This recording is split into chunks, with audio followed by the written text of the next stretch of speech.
ninaamini sasa hata wenzetu ambao wanapenda kuombaomba michango na wanaitafuna wana wajibu wa kuja kujifunza kwenye uwekezaji.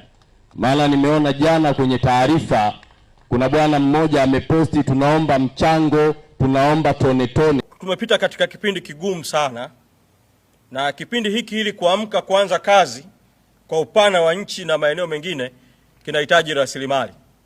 Kwa niombe Watanzania kote nchini kuichangia Chadema kupitia njia rasmi za uchangiaji wa chama za ngazi mbalimbali kwenye ngazi zetu za chama, na kwa ngazi ya taifa tumekwisha tangaza siku mara kwa mara akaunti za chama, namba za chama. Kwa kweli tunahitaji rasilimali kwa sababu ya mapito ambayo tumepitia. Lakini kuna jambo la pili, Watanzania ni vyema wakakumbuka kwamba kwa sababu Chadema haikujihusisha kabisa na uchaguzi mkuu wa mwaka unaoitwa uchaguzi mkuu wa mwaka 2025 kutokana na msimamo wetu wa no reforms no election.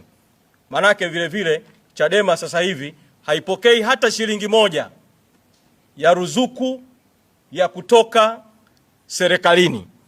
Na kwa kuwa Chadema haipokei hata shilingi moja ya ruzuku ya uendeshaji wa chama kutoka serikalini, niombe Watanzania tunapokuwa tumefungua leo shughuli za kisiasa za chama ngazi ya taifa na ngazi zote, mfahamu kwamba jukumu la kuifanya Chadema iendelee na kazi, jukumu la kufanya Chadema iendelee kutimiza wajibu wake, Chadema ambayo ina imani kubwa ya Watanzania, ni jukumu la Watanzania wote, wanachama wote wa Chadema na Watanzania wote kwa ujumla. Tushirikiane kuiendesha Chadema ili Chadema iweze sasa kutimiza yale ambayo Mwenyezi Mungu ameipangia. Kwa nihitimishe tu kwa kuwashukuru sana jopo la mawakili wakiongozwa na wakili Inshallah na wakili Mpoki, wanachama waliokuwa mahakamani, bodi ya wadhamini ambayo pamoja na magumu imesimama kwa sababu ndio ilikuwa inabeba nyaraka za chama mahakamani. Kwa kweli tunawashukuru, na Watanzania wote waliotuunga mkono kwa hali na mali na waliotuombea kwa Mwenyezi Mungu. Hatimaye leo tuna furaha ya kuwa huru kuendelea na mapambano ya haki. Asanteni sana.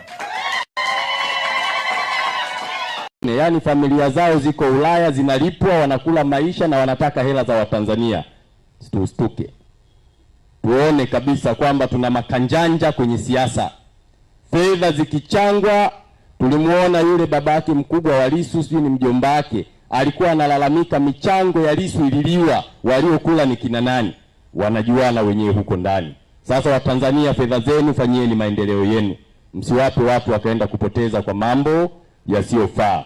Najua baadaye wataanza kunishambulia kwa sababu hawana ajenda, wataposti tu kwamba mwenezi amesema michango isichangiwe, lakini waje wajifunze ndani ya chama cha nini? Cha Mapinduzi. CCM oye! Frame hizi hawapangishwi wana CCM peke yao, ni wananchi wote wa vyama vyote. CUF wanaruhusiwa, ACT wanaruhusiwa, Chauma wanaruhusiwa, Chadema wanaruhusiwa, na CCM na wananchi wasio na vyama wanafanya nini?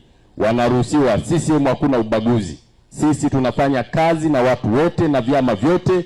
Tunachoangalia ni maslahi ya taifa, ndio kipaumbele chetu cha kwanza.